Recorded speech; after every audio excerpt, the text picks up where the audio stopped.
Well, as we know, Trump announced about a week ago the planned partnership. We've been waiting on details on that, and our reporting earlier this week was that talks were ongoing. It's a big question mark right now hanging over the status of those talks, including what specific provisions on American control, whether the U.S. will have control over a certain number of board seats. We're waiting for details on all that, but behind me you may see a sign that says a golden age. There are signs that say make USS great again, or US Steel great again, of course the president's slogan.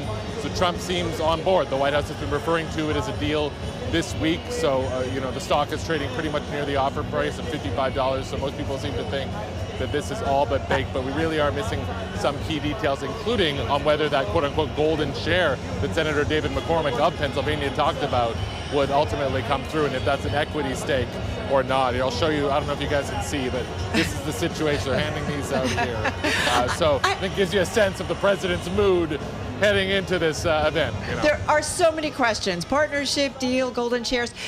Josh, just got about 45, 50 seconds left. I'm looking at you, this background.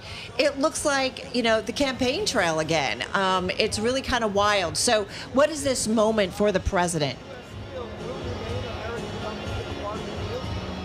Yeah, this is absolutely a rally setup, campaign style event. So we're going to see him, really flip. Remember, he campaigned against this deal during the election campaign, but there's been a lot of pressure for him to reverse course, including from Republicans, one who's standing next to me on another network talking about why they made that choice.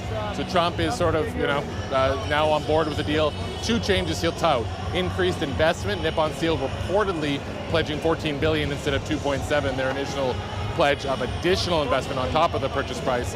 And secondly, Trump is claiming American control because of those mitigation provisions. We just don't know what those are yet, so it's tough to say, but it looks like it'll be Japanese control. Senator McCormick has said US Steel will remain in the ownership profile of Nippon Steel. In other words, the Japanese will own it, but the Americans will remain with some levers of control.